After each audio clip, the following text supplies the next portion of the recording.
What's going on, everybody? Welcome back to the Art of War. We have an exciting tier list for you today as we are going to be discussing the Adeptus Mechanicus, much improved in the September update. In this one, we're going to go through all the different data sheets and rank them. We've done this a couple times, but of course, AdMech are basically an entirely new faction at this point, and so each of the data sheets deserves a additional look, and we'll kind of re-rank them based on where we think they fit into the meta and based on some of the different detachments that these units are buffed in. And I am joined here by the lovely Alex. And Alex, tell us a bit about yourself and kind of what you've been doing, because you're not usually on the content too often. No. Unfortunately, I'm on the other side of the world, so the timing schedules don't usually work out. But I have to talk about my boys, AdMech. I've been playing AdMech for quite a while. They're one of my main factions alongside Tyranids. And they've gone through a lot. I've gone through a lot with them, ups, downs, taking them to a lot of teams events just like yourself. But realistically, I've spent a lot of time mostly like kind of building the scene here with a lot of more events within New South Wales, which has been going pretty good. Alongside as well helping some of the guys for challenges and different things like that. It was really fun just getting the AdMech rules and playing that against them at mine and feeling like I was unstoppable. So it was good. It feels completely different, honestly. I'm massively excited about AdMech. I've been doing a lot of content related to it in the Worm. So if you want to check that out, you can head over to theworm.vhx.tv. There's a 3-day free trial. And on top of that, you get access to our international Discord community where there is an AdMech channel, as well as channels for all the different factions. So if you want to hang out with Alex and I, we're in there all the time talking about AdMech stuff. And if you want any of the other factions, they are there as well.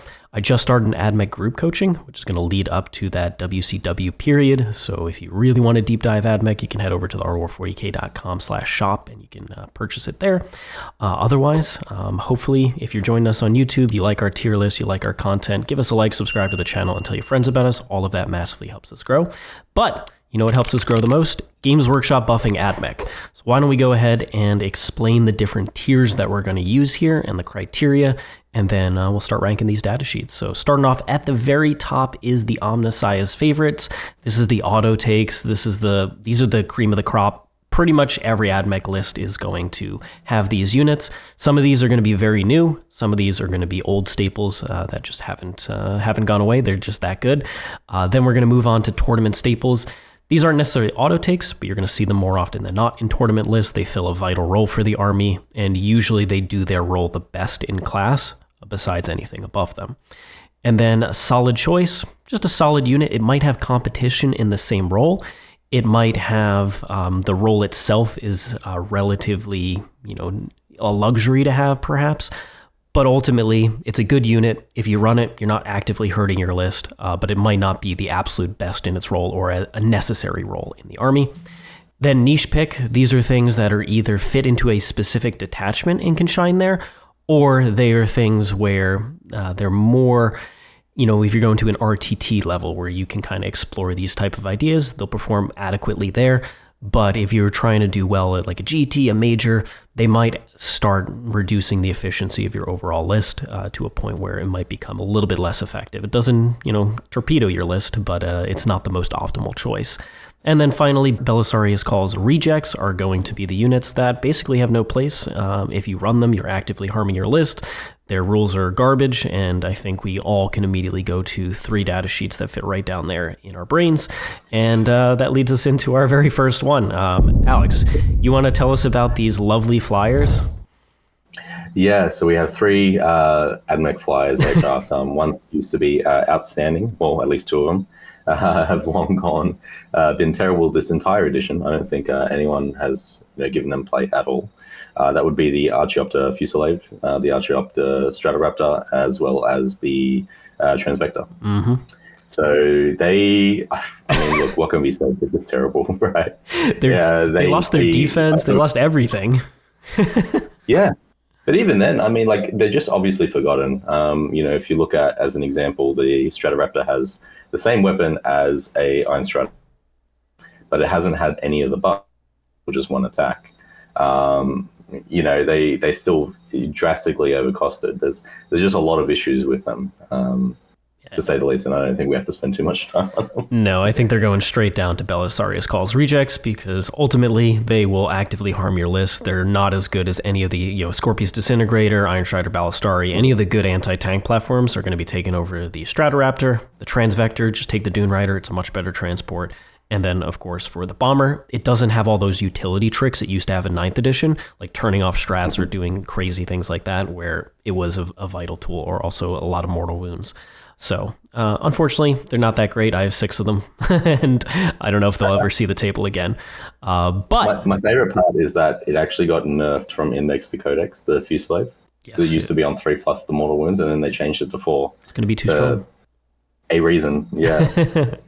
What the reason was, yeah. It fits with the game as a whole. Most flyers are just beyond bad or overpriced in their role. So moving on to something that is not something that is overpriced in its role, but used to be, Mr. Belisarius Cawl. So he is the Supreme Commander of the Adeptus Mechanicus. He's our named character.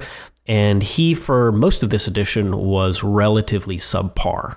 He had a little bit of time in the Index days, and then he was just vastly overcosted. He had basically the worst pick 3 ability out of all the main characters in the game. However, Games Workshop in September finally updated him, and it's not just his pick 3 ability. His gun, the Solar Atomizer, a dangerous weapon, actually fits its lore now and can do a significant amount of damage. But really, it's his pick 3 auras. He gained access to effectively Oath of Moment, Invocation of Machine Vengeance, and that allows AdMech to do so many different things. It means if your opponent has big durable units, you can pump tons of damage into it, make sure it dies. If your opponent has staged something behind a wall where otherwise it's harder to interact with, previously we'd have to send a melee unit in there. Yeah, we have a lot of attacks, but they could swing down, not kill the unit, and then die back in return. But with access to this full rerolls, we can actually just delete units from behind staging points very effectively. In like Halo Screed, where you have a reroll strat, you can attack one unit with the Invocation of Machine Vengeance, and then you can go ahead and use the strat in a different area, attack at 2 different places very effectively. Just opens up a lot of offensive power. Then in addition, the ability to get +1 OC on our units, already one of the stronger OC armies out there. We can control objectives better than most armies. Our Sicarians Pteraxii benefit a lot from this, and it means we don't have to run as many battle line units, like Vanguard aren't quite as impactful in my opinion because of this rule. You also get the leadership bonuses and battle line access if you happen to lose a battle line unit you don't expect. And then finally, he gained a stealth aura instead of cover. It is better. It's not as necessary, I would say, since the 2 best attachments have ways to give out stealth, but still it's better for some of the other non-Halo Screed and non-Skitarii Hunter cohort detachments. I mean, he went up 40 points, but straight up, in my opinion, he is an auto-take, absolutely incredible character now. What do you think, Alex? You couldn't have said it better. He's an absolute beast to be reckoned with. His shooting is better than a Brigand now, while still being lone op, which is great. Can move through walls from a previous buff. He has moderately okay melee pressure attacks, so let's not say it's anything good. But his buff itself just changes the game for the armies, and it changes the game for a lot of math for a lot of different things that we've had in the past. So, example, lethal hits through Rad Zone cohort, or looking at just fishing for crit 5s as an example. And Halo Screed, there's an abundance of ways that he just gets value now, and I don't think we can ever say that he is outside of the Omnis's favorites right now. Absolutely, yeah. And you made a good point there, which is that previously AdMech for our bigger damage units was very reliant on units that natively had rerolls, so things like Kataphron Breachers, as well as a Marshal in a Vanguard unit popping out of a Dunerider. Those are some of our most efficient damage previously. Cawl opens up damage for everything else, and that means I think a lot of units are a lot closer together, as we'll see, than previous. Definitely. All right. Corpuscarii Priests. You've been enjoying the Halo Screed. How do you feel about the Corpuscarii Priests? I love them. It's a funny thing where now I think we're spoiled for choice, and there's instances where I don't put them in a list, but there are a lot of instances where I do, namely, when I feel like making any accursed cultist player cry, I'm definitely putting in the Corpuscarii because they can just one-tap that. No problems at all. But I think they're fantastic in it. Obviously, the only limitation Corpuscarii have isn't so much on the datasheet level; it's more on the detachment level and what you can use them for. And I think realistically, there's only really 2 detachments that you can actually get play with for them. Overall, I think there's amazing strat suite synergy with them in Halo Screed. Fantastic in how they can actually work in both the fight phase and the shooting phase, and they're just they're cool kind of models. I never roll the Feel No Pain. It almost never exists for me, but I'll still try and run them as best I can. Yeah, they're paper thin. I've never had them survive if they actually take a hit. No. But the ability, as you're mentioning, get full rerolls from Cawl. They have sus2 natively. You can put a Manipulus in there. You get lethals. In Halo Screed, you crit 5s them. You reroll wounds out of the transport. It's a lot of damage output. It's very anti-horde oriented, and we have more anti-horde weapons than most armies. Corpuscarii in a different army that has less volume of anti-horde type units, I think would be straight up auto take in Omnissiah's favorites. Yep. But I think because of the detachment limitations, as you mentioned, that honestly, I think they are personally a tournament staple, because Halo Screed is a tournament staple level detachment and it's our most popular way to play. But I think if Halo Screed didn't exist and we were just doing the Codex detachments, they would be a niche pick, because Datasom is a niche detachment. Which in itself is such a huge example of how good Halo Screed is right now. So good. How relevant it can be within the tournament scene. Has a lot of amazing strat suite, especially at 1 CP. So I would agree they're probably at a tournament staple because of the type of lists that we're running right now. Yeah, and also, in addition, the meta has started to shift in a way where horde and counter meta builds are quite prevalent. We've seen Gaunt spam winning things. We've also seen from Tyranids, and then we've also seen Orcs coming back in a big way with large boys units. The Cursed Cultists that you mentioned. We have Guardsmen dominating LVO. This is a unit that absolutely looks at those. Yeah, 100%. They're like, okay, here, Corpuscarii, we're going to solve this problem real quick. Fantastic. Basically, 2-up save is where they start to fall off a bit. You can obviously be in Conqueror protocol, but there aren't a lot of AP buffs where they can access it besides Datasom Conclave. So I think that's their main limitation, is they start to run dry if you're playing in a 2-up save type of meta. But that's why you have other tools. They're just a very good anti-volume, anti-horde, anti-volume type of tool. There's one tool particularly that just recently got buffed, and it solves that whole issue. So we'll get through that later. All right, we got the Cybernetica Datasmith. Yeah. He's only seen how do we want to rank this one? So he basically has to go alongside robots, because I don't really see a build where you run robots without the Datasmith, because his ability to get the extra attacks in combat is pretty crucial. The extra toughness is useful early on. So I think the two of them basically go hand in hand, even though the datasheets are separated. Now, I agree. The Cybernetica himself, he's a 35-point cheapo character. He can hold an enhancement. In Halo Screed, there's a 15-point enhancement, the Tasty Wafers, that allow them to get the Halo Override keyword and pick whatever they want for it. So advancing charging robots, very good. In Cybernetica, there's a variety of different stratagems, as well as the datasheet rule that help, or the detachment rule that help buff them. So I think, for me personally, robots are genuinely a solid datasheet. I think they have several different detachments that buff them. I think their combat, Strength 12, AP2, usually AP3 and Conquer, with flat 3 damage, twin linked, is genuinely a good profile. Their main issues are the delivery mechanism, how to actually get them to hit the targets that you want. They don't have fly keyword, they can be move blocked, they're relatively slow. However, when they do hit things, they're extremely good. And I personally think Datasom is actually one of the best ways to play them, because you have access to a fight first, the Tempercopia enhancement, which can mean you have a really strong defensive anchor to stop aggressive armies. But probably Halo Screed is the best way to play them, with the ability to get that Halo Override and that offensive advance and charge up the table.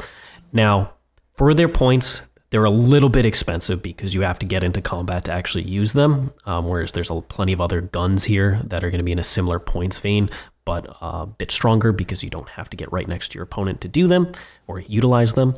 So I worry about Kastelans in a still meta that's relying on quite a bit of anti-tank. They aren't that defensive. 7 wounds, 2-up save, 5-up invuln. It's good, but there aren't too many additional defensive mechanics to really keep them alive. They're susceptible to mortal wounds in most detachments. So I personally think that right now they're probably in niche pick. I see a lot of people like talking about robots, but I haven't seen many lists actually succeed with them. And I think the Cybernetica fits right along that niche pick.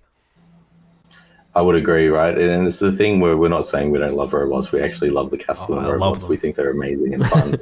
Their output is great, and I agree with you 100%. It is that delivery. You can do motive force imperative within Cybernetica cohort, and they do already have a +2 inch movement buff there too. So you can give them +3 extra inches and +1 to charge, which is very nice. Don't get me wrong. But you can also do that to have like a 21 inch moving Dragoon unit as well. So sometimes it's just a matter of where you want to use it. And, as always, we don't want to rely on purely just CP to be our delivery for our units. We have a lot of natural fast-moving units in our arsenal.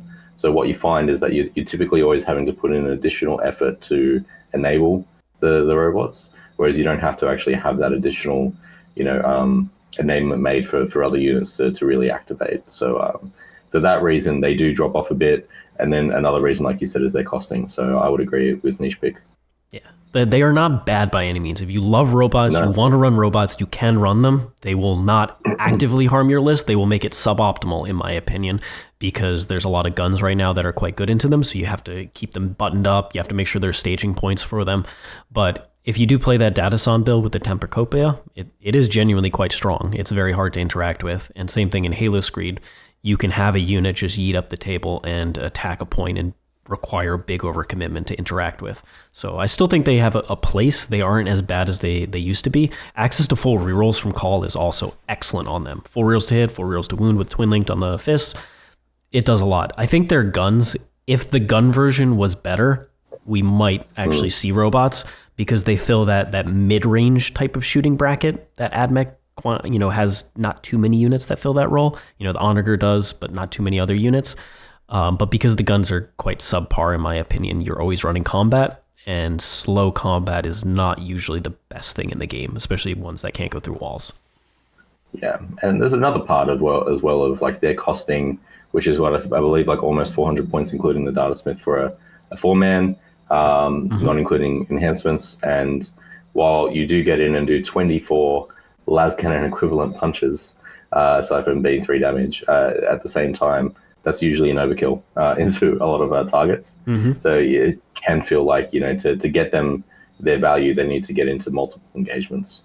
Yeah, absolutely. Then we have the Fulgurite Electro-Priests. So these guys, once again, are going to be, I think, kind of...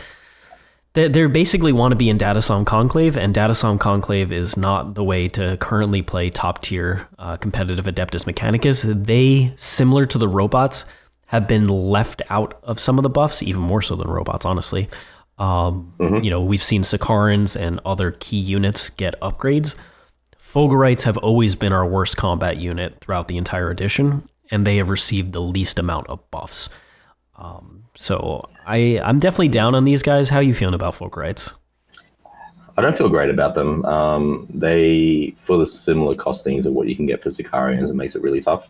And that's including being in Datasan. I think there's a world where you could actually just run some, Sicarians in there and still be fine. Obviously, you don't get as much of the strat suite, but because AdMech is a CP deficient army, and there's not real consistent ways of getting CP back outside of vehicle spam, which you're not really doing with the strat suite anyway in Datasan, you end up having this issue of not being able to use everything everywhere anyway to enable these units and activate them. So it's really tough, like it is very cute having a 4-up invuln or a 5-up invuln, 4-up feel no pain unit that fights on death. That can be really cute, but it kind of, their usefulness ends when you only 2 attacks each. Sure, hitting on 2s in Conqueror, which is absolutely fantastic. I do really like that. But outside of Cawl, they haven't really had any reroll accessibility or anything else. And I just feel that there are better uses for Call's ability than a Fulgurite unit that is only 1 wound and gets picked up pretty quickly. The other thing is for Conqueror units that want to be sent into combat, it is not a guarantee that you're going to be near battle line when you're actually swinging for the additional AP. So if your native AP is low, AP 1, that is a huge downside against, if I'm running Fulgurites, I want them to go into my opponent's like elite infantry type of units that might have a good armor save. They might have armor of contempt access. And if they go in here and swing down and just die back in return, why didn't I simply run the Ruststalker unit, which actually has AP2 and Flat 2 and Anti-Infantry 3+. It's just better in a lot of ways. Obviously more attacks as well. So for 5 points more, even in Datasmith, like you were saying, I don't even know if you'd go for the Fulgurites. Yeah, you can get the +1 to wound strat or the fight on death, which is cute. And then you can get the combat bonuses as well. In that case, they're probably similar to Ruststalkers. Slower, obviously, require transport. Yeah. But like that's in your own detachment, you're still struggling to compare with a different unit. Do you think they're niche pick or Belisarius Cawl's rejects is where I'm thinking? I would say that I would put these as a reject because I think you're more likely to run other units. You can fill out a Datasmith list without Fulgurites, as an example. You can run them, but I think like you're running just little 5-man units that aren't strictly. It depends on how rough we're being. We definitely can see that there's probably a bit more play for them than the aircraft. It's still hard to justify. I think it just makes your list worse if you do run them. I can totally see them fitting down there. I think they need +1 attack, and then they can be a little bit more expensive. That'd be great for them. Yeah, +1 attack, or even something if they're too scared of that, sustained hits. Something just a little bit more offensive output for what they bring. Because once again, like you mentioned with Corpuscarii, it looks like they have defense because it says feel no pain, but these guys are just paper. they just die. B3, 1 wound. All right, tell us about the Ironstrider Ballistarii. Oh, it's a nothing unit. Nobody should run them. Just leave them. These things are absolutely cracked. I'm surprised what Games Workshop did. Now they decided that the Ironstriders needed a change. Now they've done this a few times in the edition. Namely, we went from 1 shot to 2, and lost Twin Linked. And now they said, you know what, screw it. Let's give them Twin Link back to keep it still being 2 shots per unit. And this is just talking the las cannons, of course, is also the same for autocannons. And to fix it up, let's just put them up by 5 points, a measly 5 points. These are very good for just a 5-point increase. As an example, let's say you're shooting into a T12 Dawn. Now you're already in AP4 las cannon, which is fantastic. Previously winning on 4, so it could be 50-50 chance to get in. Well, now let's say you lose half your hits, and let's say you have 6 hits because you have 4 rerolls to hit with Call. What you get now is maybe three wounds, but then you get 3 more opportunities to roll the wounds again. That is essentially equivalent of 3 extra hits, which is just crazy. So it's just cracked to that. That's what we get for 5 points additional. And look, sure, that's an example with Call, but it implies the same even without Call with the reroll. So they're just absolutely outstanding. They are now, again, our best anti-tank delivery system by far. I do love my Disintegrators still, obviously, but these are by far and above the best anti-tank we have. Absolutely. The Ironstrider buff now, obviously, they can continue going up in points. They used to be a bit more expensive briefly, and then they slowly started to come back down, and then they got a little bit of a tick up in September. So I definitely think they deserve to go back up in points. They compare favorably to every anti-tank we have now. But we actually have consistent anti-tank, and that's what AdMech has been missing. So I understand where the update came from, is AdMech struggled to kill vehicles consistently. This unit actually does it now. Is it cheaper than it needs to be? Probably. It'll go back up in points.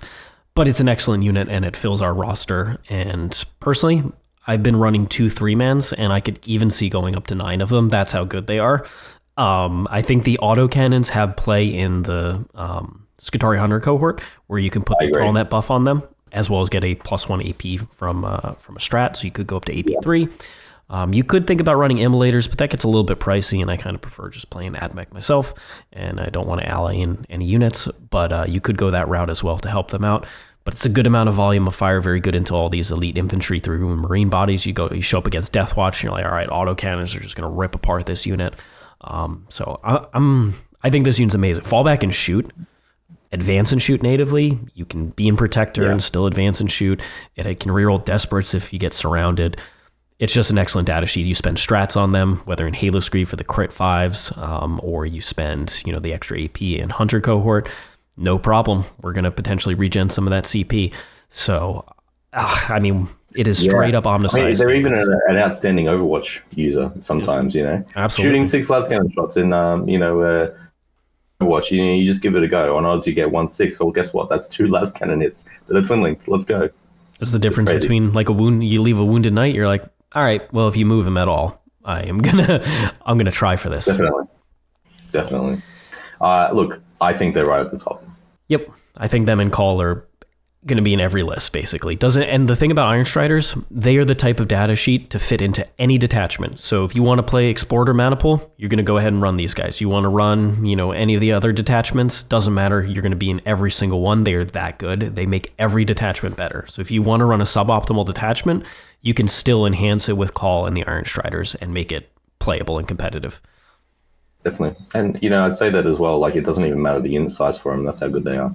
If you're running just little one-mans, because let's say you only have 3 and you're not using them for strat suite, so you run 3 one-man units, they're still fantastic. You can still give them the oath target, and get into them in separate activations, which can also bypass oaths, not oaths, AOC, or contempt, or you could just use them and, if you have already overkilled the target, now these other little ones get to shoot somewhere else. Like, there's just so many instances of how they can be great. And it doesn't matter the size. Let's say you're going to Games Workshop and you see that there's one chicken there for sale. You can just go buy that and know that you're still getting a good unit, which is great. It's not just at that price point of $225. It's great at $150. It's great at $75.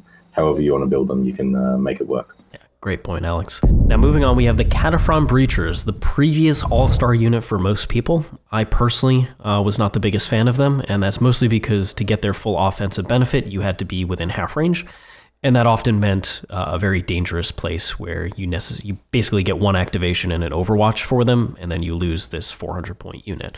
However, it was our highest damage output unit, very good into vehicles with that anti-vehicle 4+, and then a lot of flat 3 damage, so it could go well into like Creations of Bile, Possess spam, or something like that, Chosen spam.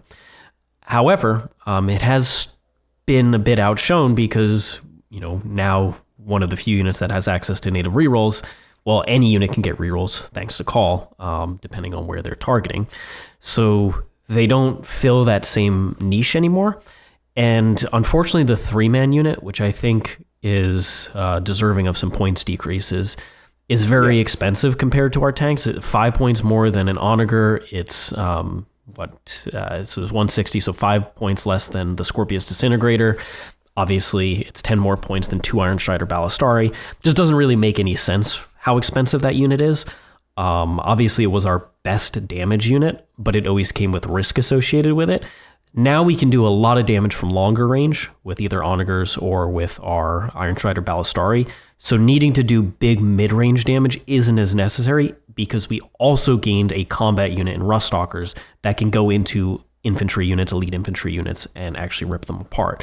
So I think the Breachers, the role that they filled has been split into combat and longer range guns, and it's not quite necessary anymore.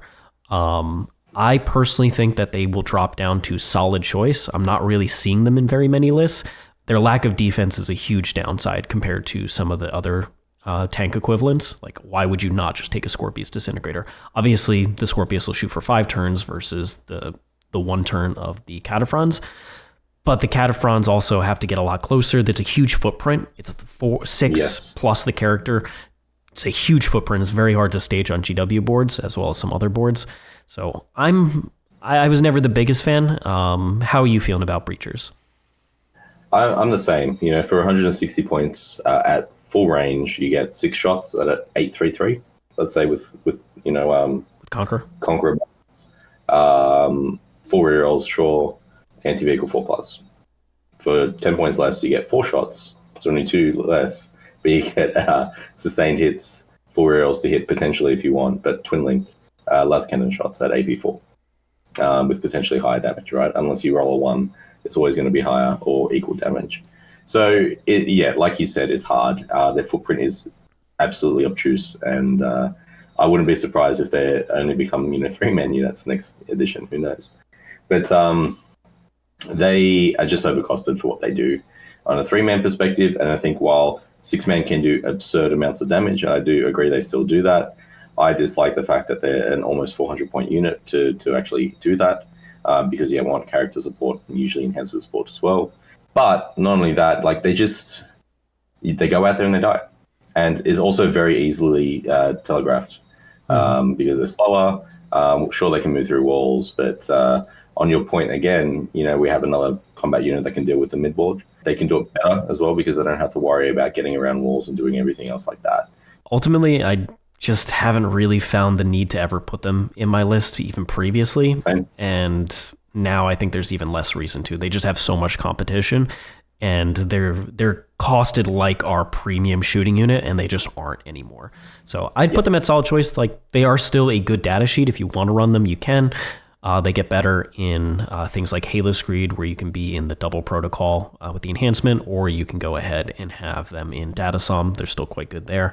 But I really ultimately see them having significantly more competition than previously, and I don't think they compare favorably to that competition. Definitely, I agree. But their brother, the Kataphron Destroyers, have had a bit of a glow up through indirect buffs, because I've always felt like they were the forgotten child from Edition, because they're the only infantry unit that we have that does not get a battle line proximity buff with their ability. So it's always a bit weird having that. But in addition of things like Halo Screed, has always breathed a little bit of life with them, with plus 6-inch range and reroll hazardous tests being a measly 10-point enhancement on a Mechanicus that can give them lethal hits at the same time. But not only that, they're actually now even better because you can give them 4 rerolls to hit. They've already got doctrines now as well, which make them hit a bit better if you need to. There's just a lot going on for them that enables them. I don't personally run them in my list, but they are dirt cheap in comparison to their brothers, being at 105 points for 3, 210 for 6, in comparison to 320 for 6. So you can definitely save a lot of points there. You can get them in. You don't care that there's a slight durability change in them with a point of toughness, I believe, because they just get in, they get their job done, and they're done. They're still good as an Overwatch threat. They're just genuinely fine. They're a good unit, but I think we're spoiled for choice for great units, which is my reason why I wouldn't be taking them at the moment. But I do think that they do have a lot of value. Yeah, if you're looking at something like 20-man Berserker units or such, big, cool. Maybe Black Templar Crusader spam. This is a type of unit that is excellent into them because you can get the full rerolls from Cawl, you pump a bunch of damage in, you're in Conquer, so you're full reroll into hit, you get the extra AP when you're near a battle line, you blow up a huge chunk of the unit, and then you Overwatch on 5s back into it with lethals from the Manipulus, and you just rip it apart. And the rerolling hazardous tests means that this unit doesn't just auto-kill itself over time. It's pretty much going to be at full efficiency until your opponent dedicates long-range guns to it, and then it's supported by Ironstriders or Skorpius tanks, and you win the shootout with them. I think Halo Screed is by far the best detachment to play them in. They are solid in Datasom as well, but you really don't see them too often anywhere else. So I personally think that they fit alongside Breachers. I don't think they quite make tournament staple. I think Corpuscarii are a better place to put those type of points instead, just to have the volume plus the combat, and it's a cheaper unit. But I do think that they are a solid choice now, specifically because in Halo Screed and with Cawl in a list, there's something that's not going to, they can sit out in the open with their big profile from long range, and if your opponent wants to put their anti-tank into them, cool, you pop the 4-up invul, and you probably don't lose the whole unit, and then your anti-tank deletes their anti-tank, and then, they get to shoot the rest of the game. And it's kind of like an Onager in the sense that it can force your opponent to have to commit their long-range stuff before you, and if they don't, you just keep shooting this big plasma brick into their elite infantry and infantry units. So I think it definitely has a role now, and honestly, I think they're better than Breachers at this moment. I agree. I think that if I had to pick between them, I would pick the Breachers, the Destroyers, sorry. But I still keep them, which just shows, how more internally balanced everything is. Yeah, absolutely. So all right, Knights, Destroyers, solid choice. You're doing it. Much better than before. All right, to the Onager Dunecrawler. Something that I've run a decent amount. I ran 2 at Worlds last year, and they performed quite well. That was when they updated several of the profiles of the unit. Heavy Phosphor, in particular, was the weapon that I ran. Just 12 shots, twin-linked, 6-1-2, ignores cover natively.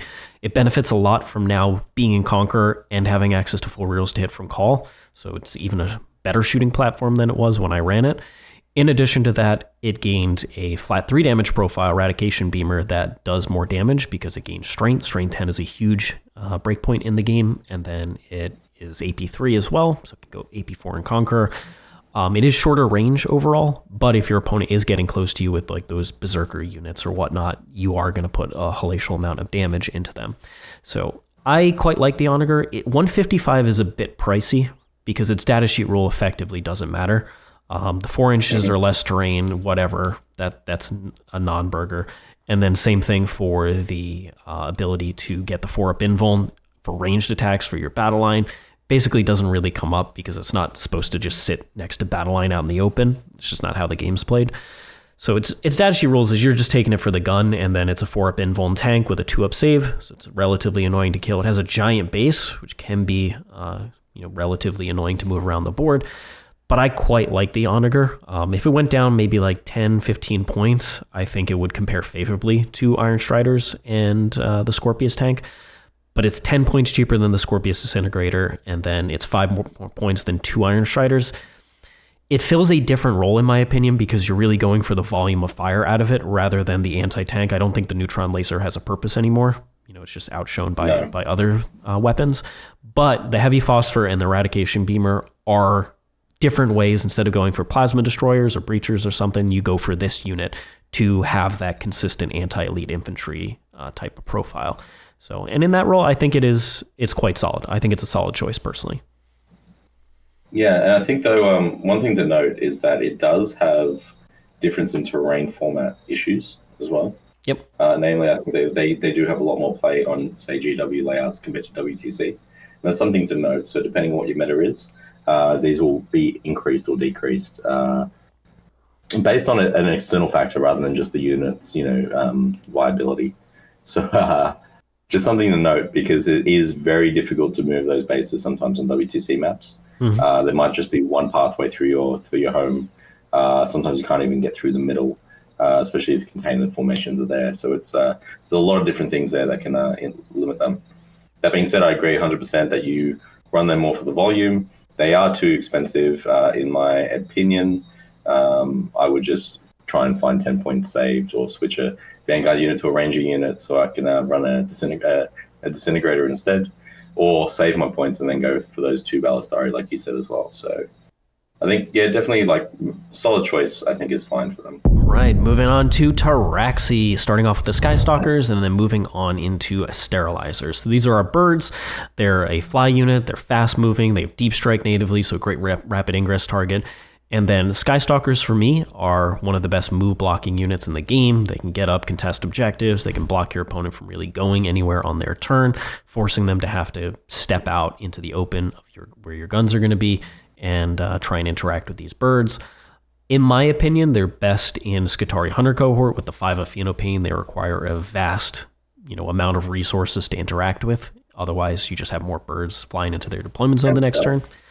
So for me, in Hunter cohort, they're straight up Omnisci's favorite, but I think overall, in the other detachments, they're probably just a tournament staple. How do you feel about them?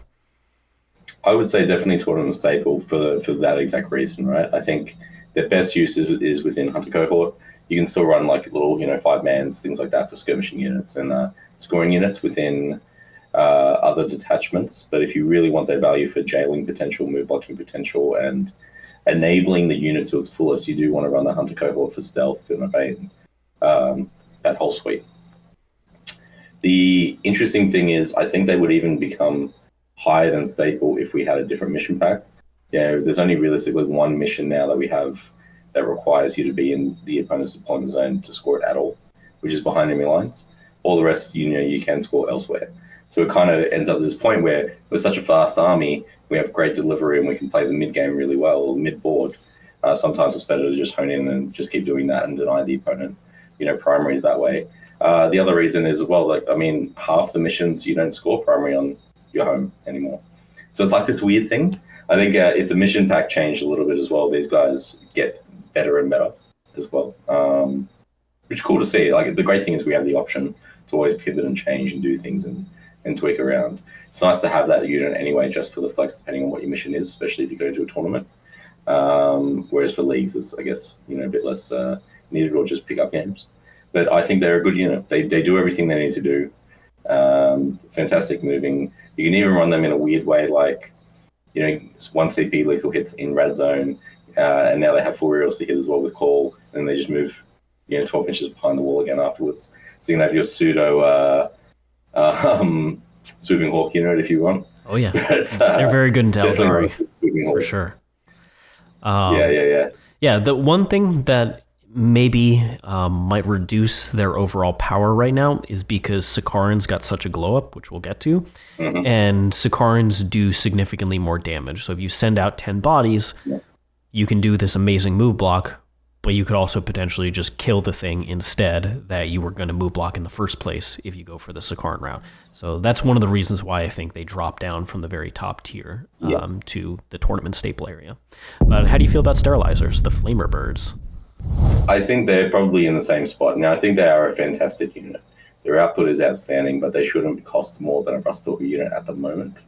The delivery is great. Obviously, Admech has some of the best delivery in the game. Being able to advance and shoot with them is just always going to be good. You can move, in Halo Screed, you can move up to 20 inches and then shoot. Sometimes that is the best method to get value, because their ability also hinges on being near battle line, and that's the way that you can always ensure that they are near battle line. Alternatively, putting them in the back and actually removing the opponent's primary scoring for their home from, say, round 2 to 3, even as early as that, is huge, and forcing the opponent to go back. I love them. I think they are a very good unit and very strong still. However, there are so many good units, like we've just mentioned, that I've struggled to put them in my list. Sometimes I can fit 10, and I have fun doing that. Sometimes I don't. It just really depends on what I'm feeling for the environment. I think one benefit they get right now is that a lot of lists have shifted to, or were already doing this, or have shifted to switching to Conqueror more often than not. And with that, the ability to get AP on them is crucial for their damage output. If you're playing mostly a Protector list, they really don't fit in my opinion. But in Conqueror, they obviously don't care about any of the hit buffs. So they auto-hit, they get the AP because they'll be near some sort of battle line unit when they shoot. And I think the efficiency, once again, another unit that can reroll wounds. It's a lower strength than something like the Ironstriders, of course, but there are a lot of horde armies or control armies, scoring armies that are coming back into the meta, and having a good Overwatch threat can be very potent against those type of armies, just stopping a turn of pressure from them. It's an interesting point you made, because some of the units, I think, like you said, Conqueror is the way to go, right? And then that directly synergizes with what units you want to take, which is what I was doing previously with when I ran, we have a big teams event here, ANZTC. And this is my whole methodology during the more DACA period. I was like, well, I can just run a really good Conqueror list, and I can run Ruststalkers and things like that, and then have all these nice little tech pieces. Get the extra AP as well, so I can pop transports more effectively, get the extra movement. It just worked out. And then it just led me to the natural conclusion. Okay, well, now I can just stay in Conqueror, so now I can run more Ruststalkers. Because I'm in Conqueror, because I'm using Ruststalkers, because I'm using these fast vehicles, I can now just bring in Sterylizors. I can bring all these tools, and they just directly synergize with each other because they're all wanting the same sort of buffs, and the buffs are free. So you can enable it very well. And it was, they were a Mordaka machine killer, which is great. And they're still an amazing output unit, even outside of Halo Screed. Running them in Hunter Cohort and giving them +1 a wound in certain scenarios can be a huge game changer to get huge output. So they are a great unit. I'm still thinking tournament staple. What are you thinking? I personally think they fit a little bit better in Solid Choice, because I agree with you. When I write lists, I just keep going for more Sicarians over them. They're trying to fill a similar role of just blowing up those infantry units. But I think Sicarians have a better chance of killing things off objectives and also punch up better into tougher targets, is my opinion. So I think they're fair. more and solid. I think what we can say is a nice disclaimer. Once we see, potential point changes at the end of the year, it's very easy for us, anyone at this time, we'll be able to see that, we would probably increase, sterilizers up, and maybe some things go down or remain as they are, and they just end up being, quite equally balanced within each other. All right. Next up, we have our Serberys units, starting off with the Serberys Raiders and then the Sulphurhounds.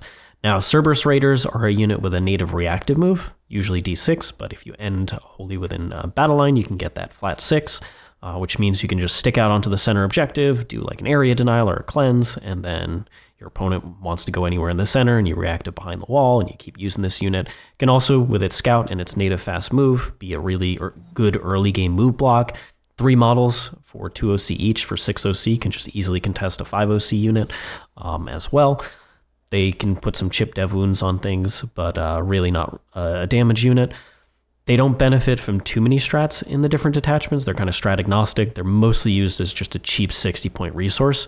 Now, 60 points is relatively cheap, but we do have some very good units in the 70 and 75-point area, so they don't compare quite as favorably to those units, in my opinion, which is why I think they're kind of like Sterilizers in the fact that when I get into the end of the list, I rather try and find those extra 10 points to upgrade them than I necessarily would be happy having the Serberys Raiders in. Now, I know you like Serberys Raiders a little bit more than me. I think it's a good unit. I think because of its lack of strat support and three bodies versus 5 is not quite as impactful, or is very impactful in my opinion. You don't have a reactive move if you're not in Halo Screed on the other units, but still, I'd rather have those 5, those 2 extra bodies in a unit. Yeah, I see exactly what you mean. I think for us in Australia, especially, we have and you probably noticed this as well based on some of the lists that we brought over, but we have very much a pressure meta. And I do like these for that scenario of pressure because I run Halo Screed and I'm a Halo Screed lover at the moment. And what I find I can do is I can actually reactive move forward while reactive moving my 10-man infiltrator back. And then you create this move block, which is really interesting. And you can do these really kind of, fun and wacky things, or you have a double reactive move, one on one side, one on the other, because you can use the strat for one, and then you can use a horse unit for another. So I do like them for that reason, or, the theoretical 47-inch, turn 1 play that you can do if you include scout moves, because somehow their reactive move also, the opponent's reactive move also triggers our own reactive move, which is really funny. I like them because it gives me options, not so much that they're a good data sheet. I just find that I can play them in a nice, smart, fun way, whether it was Lords of Dread, and I could put one in strat reserves, then ingress it and, take off a sticky point because they were OCC 6 being the perfect amount, or, other different things that are just, in a weird, wacky, fun spot. I think where you and I differ, we actually both have the love of, similar things in tactics. I love the horses, you love the Skystalkers. I think no matter where you go, I think the Skystalkers are probably a bit better. I'd say that they're probably better to use. Their application can go further. I don't know. I'd say that they're probably a solid pick. Yeah, I think so. I just love playing them, and I don't want to use my bias to put them higher. Yeah, I think, if you're struggling to find those 10 extra points to get, 5 Pteraxii or, a Sicarian Infiltrator unit in, you'll just go for these, and it's not a huge downgrade. It's a little bit of a downgrade, and it's completely fine.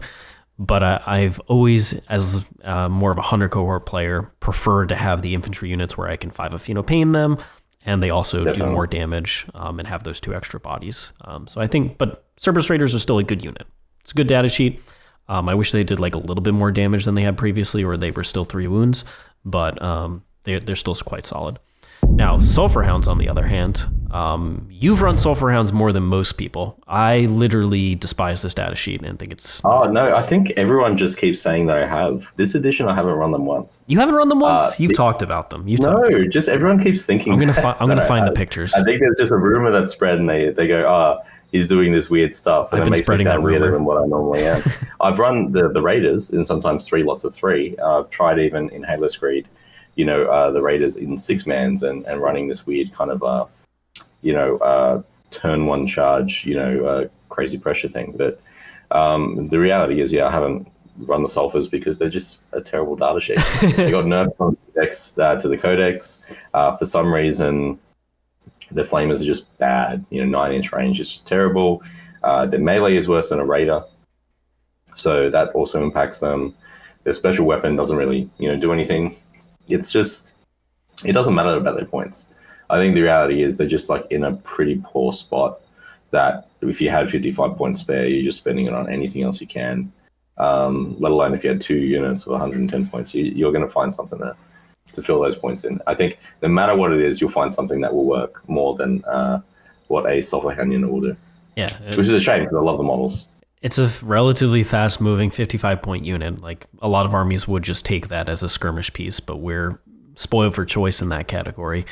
And the big problem here is their main ability to do these mortals requires taking risk, which is if you charge something, get these mortals off, the unit itself is garbage in combat, and then your opponent heroics something in there and just stops it from being relevant. Mm-hmm. So, and then are you going, when you're making this charge, are you actually going to be close enough to battle line for it to be as consistent as you want it to be? Probably not, but possibly. Yeah.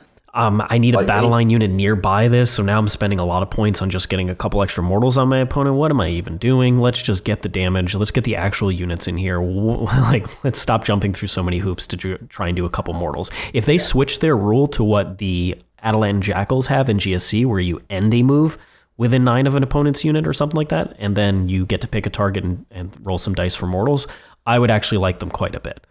But definitely having to charge, no. I think if Games Workshop was smart, these units can obviously go up in points if they just give them relevant datasheet changes. You hit the nail on the head with the Jackal rule. Give them the Jackal rule and give them the grenades keyword. Make them 70 points. And there you have something, because then you can grenade and you can do those mortals. And, that's a nice little hammer unit that you can just send out. They die. They're there. I mean, you could probably even put them to 80 points at that point. They'd actually be really good.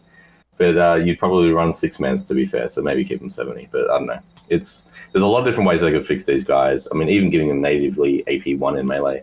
I'm sure they don't have a sword, but they have, they have these Binaric horse dog things that can just crush people, and they have the flaming heads and everything else. I'm sure they their can flamers need to be 12-inch range. What are we doing? Yeah, right. Look, I think that they're in a really bad state. I would probably put them as Belly's rejects. 100%. There's no reason to run this unit. Please don't. I think the next unit that we have that we're going to be speaking to about is in a pretty good state, though.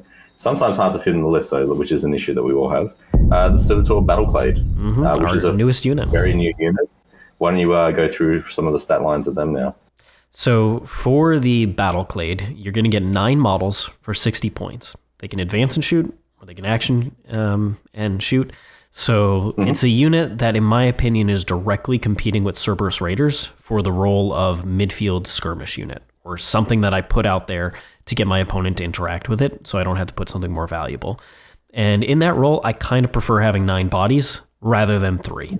I think it's a better tool to put out there. It's slower, of course, so it's not doing those advanced move blocks, but it can, string out, you can, stage in your ruin, advance, put a couple models on the objective, string back behind the ruin.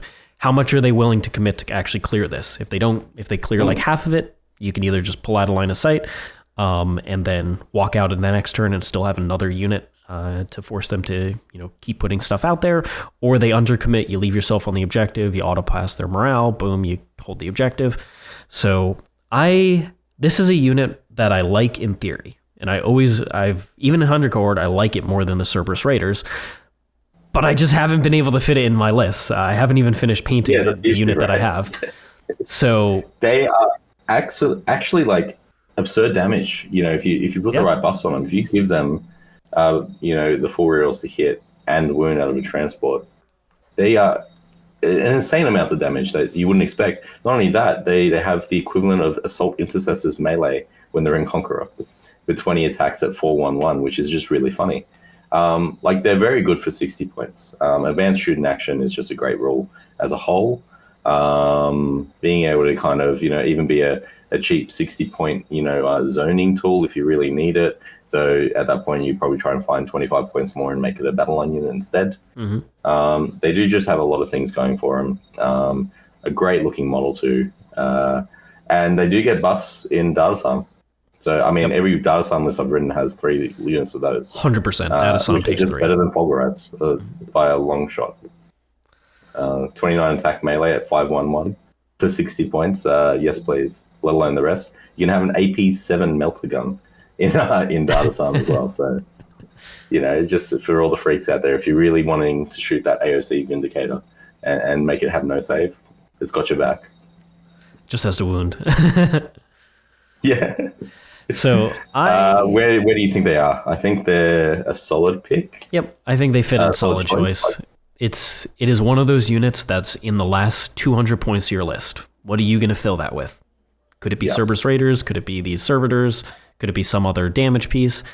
You decide. But they fit in that role perfectly well. I think in Datasam they're straight up auto take, but outside of that, they're competing with that skirmish piece that's relatively cheap. And we have a lot of units in that category. So, like, I prefer going up to the Skystalkers or Infiltrators, but I wouldn't be sad if I had Servitors and I had to find the points to, if I couldn't find 70 points and I only had 60, I like them better than Serberys Raiders, a little bit better. Yep. Sicarians. Let's go for Infiltrators first. Now, they did receive some changes, minor changes, some would think, but they're actually very impactful. Firstly, they did get, I believe it was extra attack on the power sword, which is fine. We're not that many people are using them for the power swords anyway, because you always had Sicarian Ruststalkers that just achieved the power swords ability but better. But the one that is great was the at this point now, which is the Taser Goads going innately AP1, which means you can get to AP2 with their 30 attacks, and it sounds like a good buff already as itself. And it's like, hey, they're a great winner, and people should start using them, especially given that Hunter Cohort greatly empowers them, as does Halo Screed. But on top of that, now with Call's rule, it just makes the strat suite better for them with multipliers. So as an example, if we go into +1 AP within Hunter Cohort, now they can be an AP3 Strength 6 melee weapon, blending machine with 4 rerolls to hit and sustain 2. Or you can be in Halo Screed and give them crit 5s and use fish for everything. I think you get 57 hits on average from a 140-point unit. Now, just so you know, that 57 hits is Strength 6, AP2, 1 damage. They also have 50 pistol shots. They also force battle shock tests in the start of the fight phase. So if you run out of a 10-man brick, especially on some WTC boards on the side where the sides are usually closed, it's very hard to get to them. You have to commit something. You can't commit something like a 5-man JPI unit for 90 points. They don't get the job done. In fact, 10 Vanguard veterans with power swords only kill 5 on average, which is absurd to think about because they are so good. When you think of the fact that at 140 points, that's the equivalent of 3 Exalted 8-bound. And when you ever explain that to your opponent and watch the depression in their face, it's the funniest thing ever. So they are, for me, a favorite, whether you're running 5-mans, 10-mans for a brick. They are just a versatile, killy, scory, scary unit that really enables faction. For me, they've been my favorite Sicarian for the whole edition. As somebody plays Hunter Cohort, their ability to defend your objectives, you 5 Phenopane them, your opponent fails the battle shock, you just have a model survive, you just keep your primary, you have a model still alive. They are amazing for swinging points battles. However, now that they also do damage on top of that, wow, just straight up auto take, one of the best units we have access to, and I've gone up to 25 of them, 10-10-5 in a lot of my lists, because they don't blame me. They can be a screen like Skystalkers, but they will actually kill anything your opponent puts out there, whereas Skystalkers don't necessarily kill, something real. But they punch up, something like you leave a wounded knight on 3 wounds. All right, here come the infiltrators, boom, they'll kill it. No problem. Yeah. That is an amazing they do to have. 14 damage on average in Halo Screed against a knight, which is just wild. They are absolutely fantastic. I think they fit into every single list. They're one of these units that just doesn't matter what the detachment is. You want an infiltrate unit, you want something that can potentially turn off stratagem support with the battle shock test or defend your primary. but you want something that can blow up your opponent's skirmish units very easily. This is that unit. It just does so many different roles altogether, and it's fantastic at doing it. Yeah, whenever you see someone charge them, and look, let's just say that they get removed. Again, it's only 140 points, so it's not much. What's that, 7% of your army list? Yeah, it is. The fact that you could be in a scenario where you're holding an objective, an expansion, your opponent comes out, and let's say it's an ACDC brick or a World Eaters, 20-man Zerka unit, and they fail that battle shock. It is so impactful when you see the opponent's face when they realize that they cannot surge move into you anymore because they're shocked. And then they, as a Zerka unit, you can't, -1 damage as an example or anything else. They just melt to the rest of your army. Ruststalkers just come in and pick them up. There's a myriad of different things that we can do then that just really control the game. And for that reason, usually your opponent will know this, and it becomes very, very difficult for your opponent to make that associated risk to charge you anyway. So it's this kind of weird limbo, and they have such a great controlled presence on the field because, on WTC you can hide them very effectively. On GW you can still achieve that quite a bit while still being this really good pressure push. They have, 10-man brick has a lot of OC still anyway. There's just a lot of different ways that you can kind of enable this unit for such a cheap cost. So it's, all straight to the top. Now, Ruststalkers are going to also get a huge upgrade, in particular to their non-Dev Wounds profile, and that is the Transonic Razors.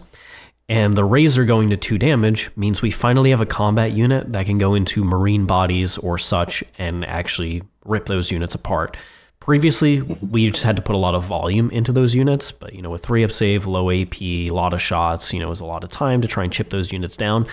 Now we have a resource that's very fast natively, has a good amount of attacks, and can just go into those type of units, 10 Vanguard vets, and favorably trade into those. So in Halo Screed, you're basically running 3 units 100%. Doesn't matter. You can advance and charge multiple in a turn if you really want to, or you can trade them one at a time. Hunter Cohort, they're excellent there as well. They benefit a lot from Call's Oath ability because you can go ahead and attack something that is behind a wall where otherwise you're not wounding it and shooting, you're not like chipping it down. You can just go in there and clean kill a full health unit with those buffs. Anti-Infantry 3+ helps against a lot of the T5, T6 infantry units that are out there in the game and allows them to punch up into them. The native AP2 also helps a lot. It means you don't necessarily have to be next to a battle line unit to get the Conqueror buff to be able to punch through. They can still do it against an Armor of Contempt unit as well. This unit is absolutely fantastic, super fast, synergizes with the army, attacks things behind staging points really well. In my opinion, Omnissiah's favorites for sure. And then, of course, you have precision in all the weapons, so if you play against like Necron Warriors or something like that, you can go into their characters and rip them apart because you're fast enough to charge behind walls and actually look at the characters.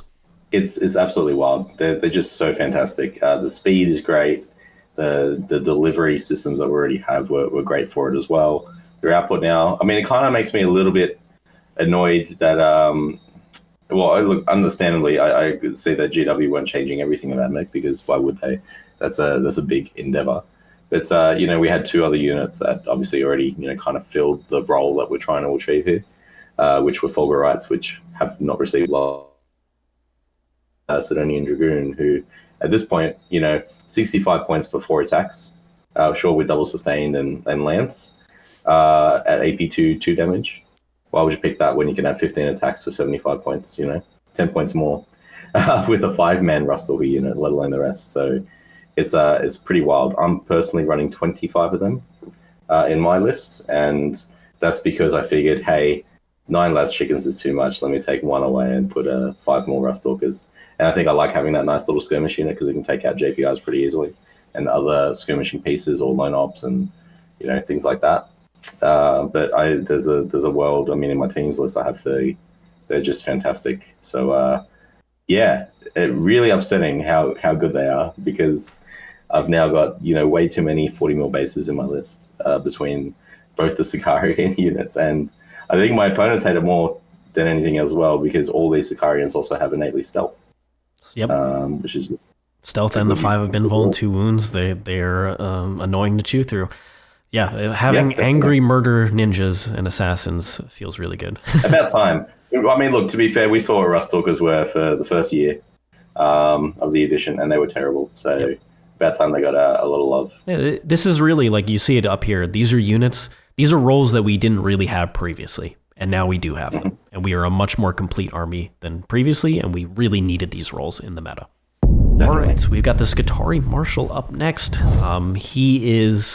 He's a little bit less of a auto pick nowadays because, as I mentioned, without access to Oath previously, we had very few units that natively had rerolls, and the Marshal plus a Vanguard unit in a transport was one of the ways to get the most rerolls we had access to. That damage output isn't as necessary. We don't need to spend a bunch of points on a troop unit and a character and a transport to try and punch up into things as we previously had. And so because of that, the Marshal isn't quite as valuable, I would say. He's still very cheap at 35 points. The Unbattle Shock can be quite helpful in certain points in a game. And there are a variety of enhancements that can help, either your army or the particular unit that is being led.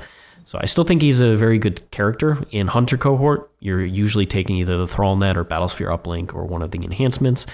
You could run Cognitive Reinforcement on one of these units, put it out on objective, threaten to react it back into the transport in Halo Screed, and then, it's just, if you have a weird number of points because of the units that you want, I've written multiple lists where I just have 40 points left in my list. I'm like, well, that's a Marshal. And he's a solo guy. He can do actions for you. You can put him in reserve, force your opponent to screen. But overall, I think the Marshal is a solid choice for most armies. And then in Hunter Cohort, he is an auto take on Messiah's favorites. How do you feel about the Marshal? 100% agree. I think 100% you need him for Hunter Cohort to run. Other options, I think he's nice to have if you have the points, like you said. Realistically, we have so much output in our lists right now that you're not usually running, let's say in Halo Screed, as an example, your Skitarii to be these damage pieces strictly always. Now you're just running them to be in the best, positions they can possibly be. And then that greatly enhances the output of the rest of your army anyway. And we definitely remove things off the table. That being said, being able to consistently, bump the output of a Vanguard unit. Obviously, I'm running a bit less Vanguard than what I would normally run. I'm running a bit more hybrid between Rangers and Vanguard now because of just a myriad of different things that we have in our arsenal. But it's just good. There's nothing wrong with it. And it's cheap as well. It's just a matter of, do you have the points for it or not? And it comes down to that. Then we lead into our two battle line units. We have Rangers and Vanguard. In my opinion, Rangers have been a little bit more of an auto take for me. I just have the two units on either flank, sticking my home objective, eventually sticking my expansion objective. I give out my battle line aura in the two halves of the board that I need it. And they do it for 10 points cheaper. But you need battle line. You just have to have battle line in this army. 2, I found, is the bare minimum. You could go to 3, you could go to more if you really wanted to, but 2 is the baseline. And for me personally, Rangers, the sticky is fine. Like, we have a lot of units. We don't necessarily need the sticky. It's helpful against Tyranids or a couple armies out there, but it's not mandatory for us like some other armies where we're going to evacuate our entire backfield at some point. Usually we have plenty of things that can screen it. So it's just it is the battle line keyword that you're really paying the points for, and you get 10 relatively annoying to kill bodies. So for me, Rangers are the auto take version. I think Vanguard are tournament staples, and it used to be reverse because the -1 OC mattered significantly more when we didn't have access to +1 OC from Cawl. Being able to heroic a Vanguard unit in there, give your opponent -1 OC if they didn't get battle shocked by the infiltrators. You could come up with some swing scoring plays. But now that we do damage and don't have to worry as much about creating a big score gap early on, the Vanguard have a bit less of a role, and then we have redundancy in the fact that Cawl can decide in the command phase to switch us to +1 OC to swing the objective instead. So I think for those reasons, Rangers outperform Vanguard, but if you have 10 extra points, why not grab the Vanguard? They shoot a bit better into infantry units, and if you're running like a character like Battlesphere Uplink, the Vanguard unit is a bit better than the Ranger version of it. I 100% agree. Reality is we're not using Vanguard now purely as a pseudo damage piece alongside the scoring piece. We don't realistically need it as much. And that reason already, you start thinking, okay, well, what if I run something cheaper? Rangers. That allows me to have sticky anyway. They have, a similar job role. They still give me those nice special weapons. They give me everything else that I need. And they give me the battle line bust, which is realistically the most important thing.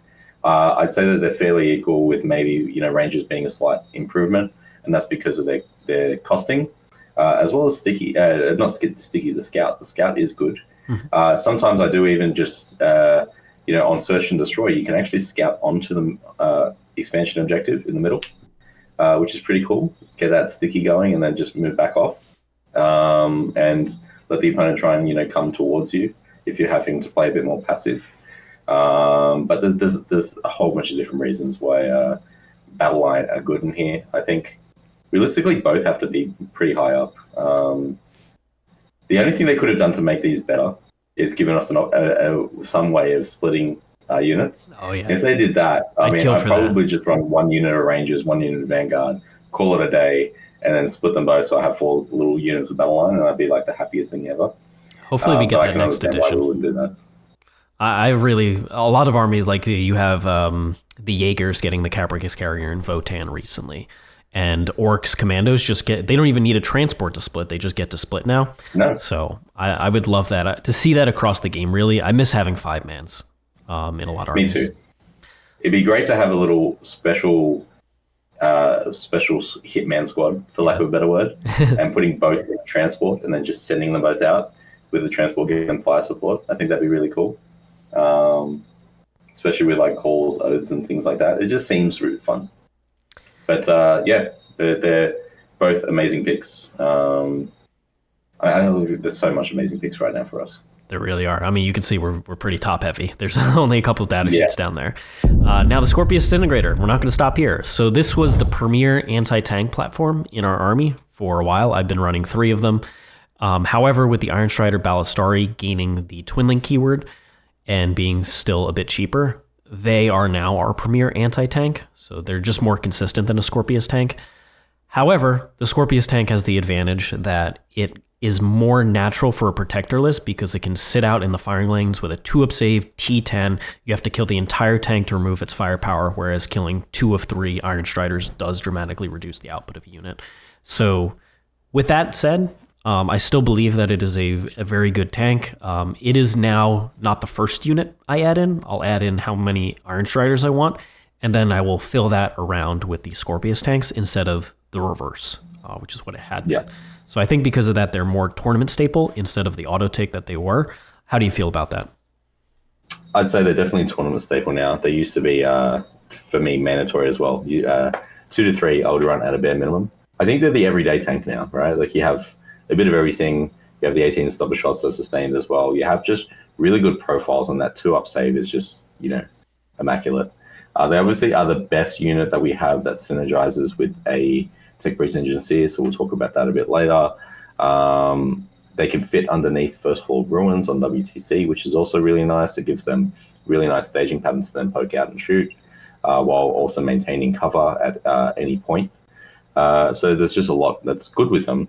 And that they actually are still, and I will say this, they are, since their point drop, they are a great unit. They are realistically an S tier unit in any other army, right? It's just, we are spoiled for choice. That's what it comes down to. I mean, we can move them theoretically, 18 inches if you're in Halo Screed in a single turn. You can move it 20 inches, I think, in Cybernetica cohort, and these can still shoot. Even in Hunter cohort, anywhere you go, you can just advance and shoot them. The delivery is great. Durability is great. Everything is really good about them. They're obviously really good as well with being a benefiter of +1 toughness in Halo Screed, and then still being able to get access to fallback, shoot, and charge if you need to. And then alongside the +1 toughness, then tank shocking with 11 dice instead of 10. So there's different stat checkpoints that they have as well. Like, they are an amazing unit, but it's just we have better. Yeah, they are still just right there. They're a little bit outshone by the Ironstriders, but if you were looking for that 3rd, 4th anti-tank piece, you're going for the Skorpius tanks, in my opinion. Definitely. Then the Skorpius Dunerider are transport. So the transport has a variety of different roles. As I mentioned, there's the Marshal, Battle Line, pop out, do damage. You can run Kyria Draxus in that type of package as well. It's a bit pricey for what you get. It adds up very, very quickly. It's a sub 300 point unit, but it's still quite expensive for the inconsistency of damage that you can get because it's relatively low damage output.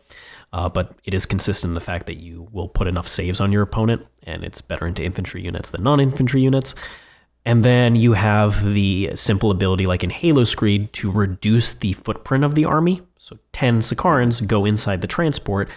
Okay, one transport in a staging point with one unit off of the terrain plate, one unit in the transport. That's 20 Sicarians hidden. Whereas if you don't have the transport, it's actually very difficult to hide 20 Sicarians in that particular spot. So they reduce the footprint, they give you extra 3-inch move effectively by the 3-inch disembark, and they help you get up. Halo Screed, you can target units for the advance and charge inside the transport, which is of course amazing. So, and then it's relatively durable, has a bunch of anti-infantry shots. I think it's a very good unit. You know, overall, 85 points is very reasonable. It's one of the better transports in the game. It does have firing deck. You can pop the infiltrators out of it for the extra distance, as well as the reroll wounds on its their flechette pistols.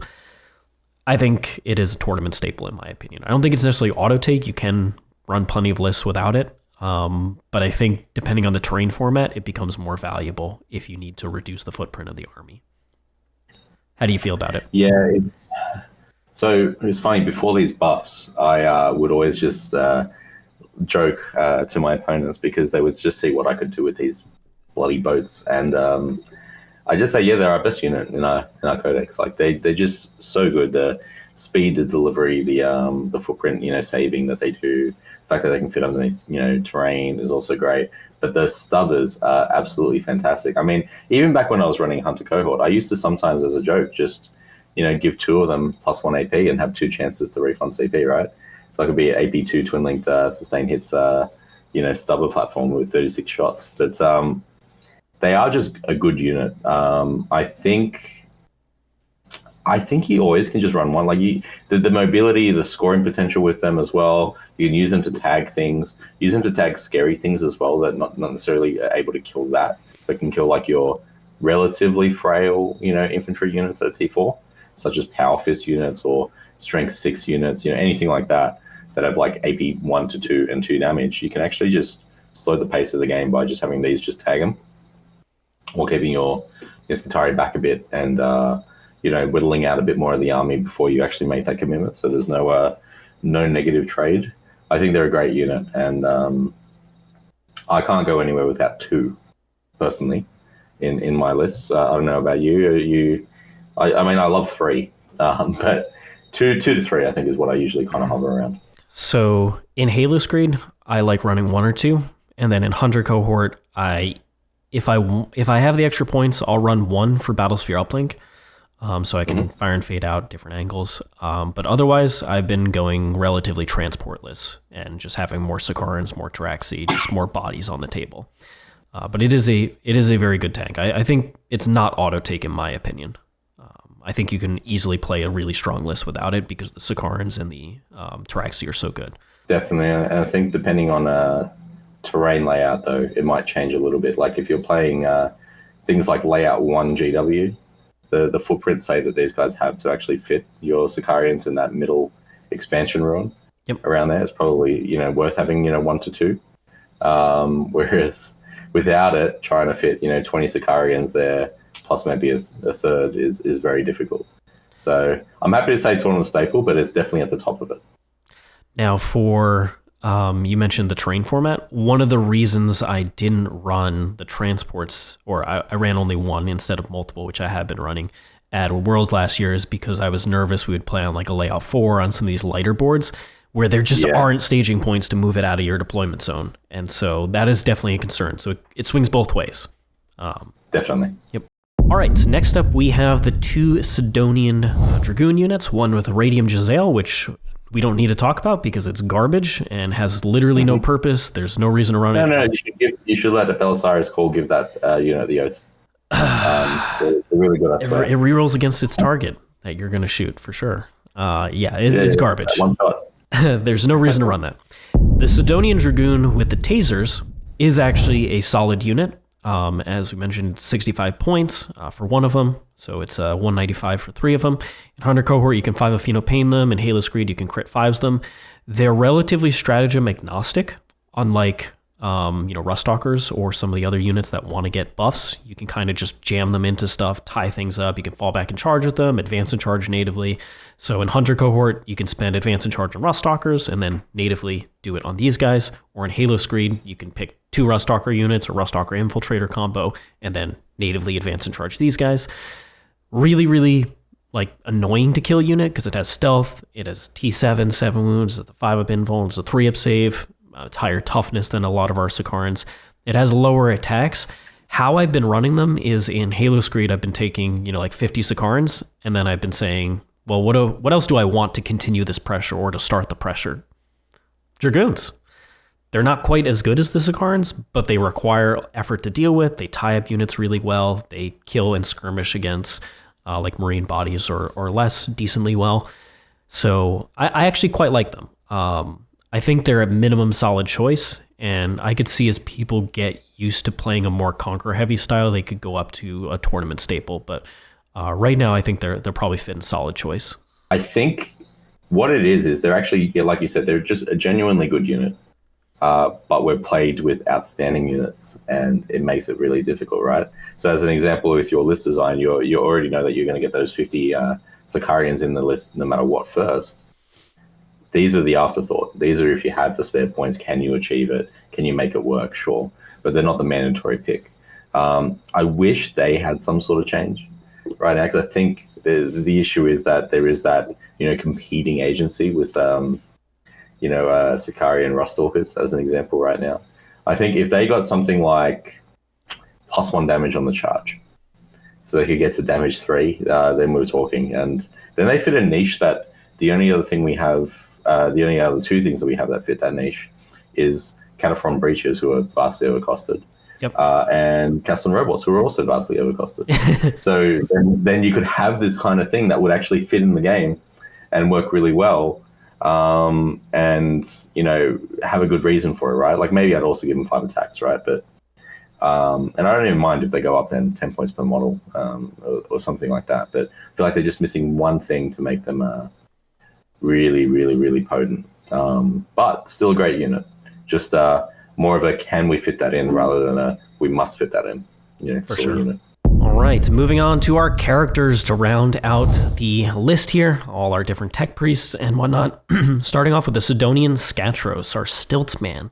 So he is a lone op, and that is basically all he does. He can force a battle shock test, he can do a little bit of damage, but he is a 50-point lone op. That is what his datasheet does. And AdMech is one of the few armies in the game that doesn't actually need lone ops. It's cool to have. Certain terrain and matchups, encourage you to have more than others, but we can easily play a game with 0 lone ops and not be concerned whatsoever. And for 50 points compared to 70 points for Sicarians, or 60 points for a Serberys Raider unit or something like that, I have always personally found it hard to justify. I think his best use case scenario is in Halo Screed, where you can 6-inch reactive move him, put him out in the middle. If they go within 12 of him, they have to stay 9.1 away. So if they touch the objective, you just reactive behind the wall. That's his best case scenario. Otherwise, he's just not needed as a lone op standing on an objective. We have infiltrators. We have other things to do that. And so I think he's personally a niche pick. The niche pick where you pick him is when you don't have any more points. And let's say you have 55 points and you really just are like, well, he's better than 3 Sulphurhounds. And you go, cool, he can, with a 1-inch advance, make it on every single objective in the game if he deploys on the line. Sweet, that's cute. The 8-inch move lone op is nice, I will admit. Definitely nice, but for 10 points more, as an example, if you compare it to even like any other faction, which we shouldn't do normally. But let's compare it anyway for fun. For 10 points more, you can get another lone op in another army, and that's a Lictor. You just look at the stat profile of that compared to this one, and you go, oh, crap. This is a big change, and not anywhere near as good. He's cute. I don't think the battle shock thing comes up at all. In fact, when I won a GT with 2 of these in Cybernetica cohort during this year, I did that just as a joke, and I'll be honest, I forgot to use that ability the whole time. I could have stopped an AOC. I don't know. But I guess it didn't matter. Yeah, he's definitely a niche pick. It's kind of cool. I actually appreciated him a lot more once I painted him myself rather than looking at the artwork. Yeah, I would say that too. But yeah, I unfortunately think he should be a debuff type of role, like stripping cover, giving +1 AP, doing something for the army, and he does nothing for the army, basically. So moving on to the other tech priests, we got 4 of them. Starting off with the Technoarcheologist, he gives the +1 OC and is a 12-inch no-go zone. I ran 2 last year at Worlds, and they were there because 3-inch Deep Strike was all the rage. Now 6-inch Deep Strike has been coming back into the meta. In particular, the Shadowmark Raven Guard is an army that's bringing a lot of Inceptors and trying to blow up your screens and then get behind you. So Technoarcheologist can be quite useful there. The +1 OC matters less now that Cawl can swap into +1 OC, but you can have a really impossible to contest objective behind a wall with one of them, screening that area and then giving your battle line the +1 OC. He's 45 points. I think he's a solid unit. He is one of the better tech priests, but he is nowhere near mandatory, is how I feel about him. I agree. I think he's just perfectly fine. I think it's kind of cute having him with 9 Servitors in Datasmith. Yeah. I will admit that. Yes. It's pretty cute. Like, they actually do a lot of damage. But that's really it. It's nothing too crazy. Good unit. We just don't really need it because all our units that we've put in the top tier, right? How many of them can be led? Just basically look at it like that. Yeah, unfortunately, that we don't have the Sicarian and that'll be the same alpha narrative for a lot of these, I think, that we'll be talking about. Yeah, I think so. The Dominus is somebody who has a completely useless datasheet rule, and then he can also give a Feel No Pain, which is also relatively useless. It's fine on Kataphrons, but you're not really wanting to lead Kataphrons with him. You want to lead the Manipulus. So I think he's usually an odd man out. He's pretty decent with inloaded lethality and Halo Screed. He can hit pretty hard, but for me, I think the Dominus is a niche pick. I often struggle to really justify him over the Manipulus. And I would add that the Engine Seer is probably also a niche pick. The 5 of Feel No Pain sounds great, but I'm spending 55 points for this. If I cut one other unit, I can almost get a tank already, and I'd just rather have an extra tank than this guy hanging around. He's also, unfortunately, 3 wounds, so he can die to an explosion on certain tanks, and that's a sad reality when it happens. Healing back tanks is nice, but usually I'd just rather pay the extra points to get another tank and just have redundancy that way and extra firepower. Yeah, there's this weird amount of diminishing returns, right? Like, let's say outside of Cybernetica cohort for him, because he is amazing in that with the Necromechanic 12-inch aura, which is just great. But outside of that, there's diminishing returns because the more tanks or vehicles or units that you have on the field, the less valuable this is anyway, because he can only buff one model. So he's never buffing, as an example, the whole Ballistarii unit. If he did, then there's a use case for him, right? But he's just not doing it for like Disintegrators. Now, when you were running just 2 Disintegrators, you could maybe go, okay, well, I can't fit another Disintegrator. I don't have that extra points. Maybe I just run now 2 Engine Seers and try and stat block as much as I can. Or Cybernetica cohort, those 2 Engine Seers plus a blank. It works out to be, very, very good odds, right? Like 3 Rupture Fexes couldn't, pick up a Dizzy on average, which is just like absurd. That's when it's good. But then as soon as you're starting to run more units or multi-model vehicle units, the returns are just so bad that it makes it really hard to justify. So niche pick, definitely. But I probably spoke too much about the Engine Seer there. But last but not least, we have the Manipulus. How are you feeling about the Manipulus? Good, if not for the fact that everything he leads is not in the best spot right now, aside from maybe like Corpuscarii. Corpuscarii and Kataphron Destroyers, I think, are the 2 highlight units for him right now. So, and I think you can run successful lists without those. You definitely can. Which I want to pre. He's relatively cheap for what you get. You get the lethals and you get the 4-up invuln once per game, which are both nice buffs to have access to. He can carry an enhancement for your unit. I think he's best in the Corpuscarii, and then followed by the Destroyers, but he isn't 100% mandatory. He is a bit of a tax. But I honestly think I've seen him a lot in the game, right now in the past couple weeks. I think he fits into Tournament Staple because he makes those 2 units actually shine, specifically in Halo Screed. Mm-hmm. And they are genuinely competitive units. Yeah, I think realistically, the Corpuscarii are in that position because of this Manipulus as well. It's not just because of their data sheet alone. So I think it makes sense, right? It's the combination of lethals and sustain too. It's the fact that they're a unit as well that, you know, loves the lethal hits and can activate both in shooting and melee. This thing is a really good enabler, and I think it's an amazing data sheet. You know, 2-up save as well. A nice Dev Wind Flamer if you wanted 2 damage, or really cool tech piece, you know, with Corpuscarii is you can have the 36-inch range gun, which goes to 42-inch if you're running the Sanctified Ordnance enhancement, which I always recommend. 10 points as a steal. And you can shoot a target, fire away an infantry target with just that. And then on a 2+, oh no, not even on 2+, just guaranteed, I think. They can't, they just get, you know, reduction in the movement debuff, yeah. Yeah, it's just, you know, there's some good stuff. Obviously, you have to just, you know, make sure you get the hit, though, which can be a bit more tricky. But, yeah, everything else, like, it is probably, out of all the other tech priests outside of Cawl, I'd say that this one probably is the best character we have. I 100% agree with that. I think he's a bit better than the Marshal now that the Marshal isn't quite as impactful. However, in 100 cohort, the Marshal is still obviously the best character outside of Cawl. But overall, like, if we look at it, we've got 5 auto takes here, 5 Omnissiah favorites. We've got 6 units in tournament staples. So that's 11 of our units up in the top 2 tiers.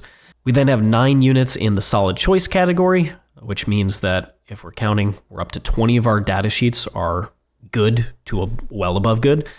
And then if we look down at the bottom half, we've got 5 mostly characters that are niche pick, 1 unit, that's the robots, and makes sense. And then in the Belisarius Cawl rejects, we only have 4 units, and that is going to be 1 datasheet that has no purpose whatsoever, the Radium Jezzail version. Sulphurhounds that just need to change their datasheet rule. The Flyers have been unloved throughout 10th edition, and then Fulgurites, which need a datasheet buff compared to the Sicarians.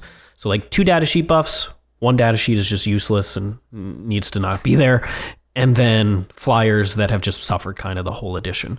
So overall, if we look at it, our tech priests are a little bit weak as characters, and we've known this throughout the whole edition.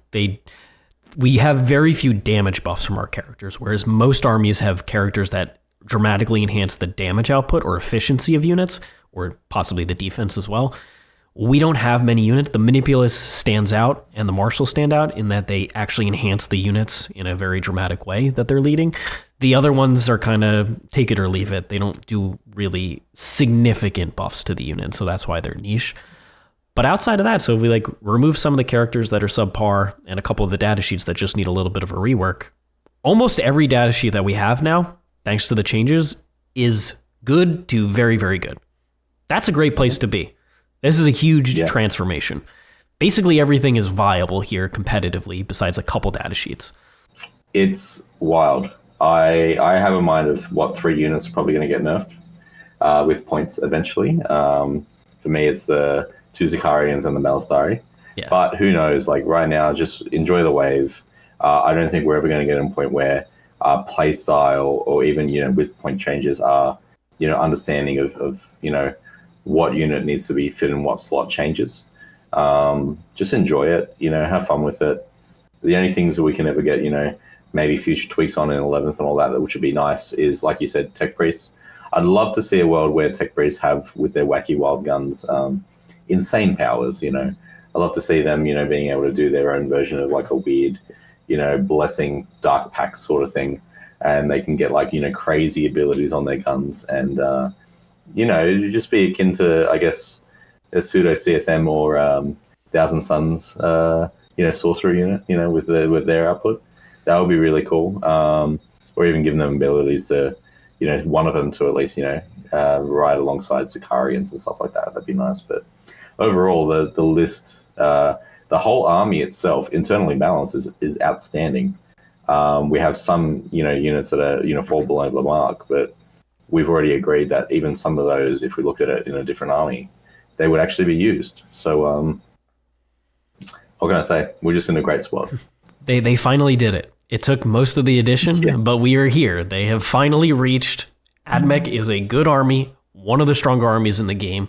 We have Yes. unique play style. We can play a bunch of different ways. All of our detachments benefited from these rules changes, from the enhancement to Cawl, as well as some of the other data sheets. So this is the best AdMech has been all of 10th edition. If you haven't been playing, if you haven't thought about, coming back and playing some games, come back, play some games, enjoy the army. It's in a great spot, and it's a ton of fun to play. There's a lot of different units that are viable. So if you have your particular pet units, if they're more in the niche area, just play Halo Screed. Every unit gets better in Halo Screed. And that's the power of that detachment. So hopefully you enjoyed this breakdown. If you agree with us, disagree with us, let us know in the comments below. In addition, give us a like, subscribe to the channel, and tell your friends about us. All of that massively helps us grow. I want to thank Alex here for staying up super late in Australia to do this with me. So if you guys enjoyed having Alex on, talking AdMech with me, definitely let us know in the comments as well. And if you want to see more AdMech content, check out the War Room at theworm.vhx.tv. There's that 3-day free trial, and on top of that, you get access to our international Discord community that's going to have the AdMech channel where Alex and I hang out. And if you want even more than that, more than the battle reports, post games, there's a recent game coming out against Black Templars. I played a game against Orcs recently. I'm doing an AdMech group coaching as well, which you can check out on the artofwar40k.com/shop. And I'm deep diving all the tournament games that I played over the last couple months, last 2 months with the changes. That was Crucible and Challengers Cup. So if you want even deeper on AdMech, you can check that out. But otherwise, thanks again for joining me, Alex. Any final words from you? No, not much. Thanks for having me. It's been great to go back into it. Apologies if I'm a little bit unwell. People can probably see that I'm look a bit tired as well. So, we've done some blessings. We've made sure that sleep is for the weak. We got me working again and processing, but it's been a rough week. All right. Well, thanks again for joining me. Hope everybody enjoyed this video, and hopefully you're enjoying AdMech out there. Thank you so much for joining, and we'll see you all next time. So long for now.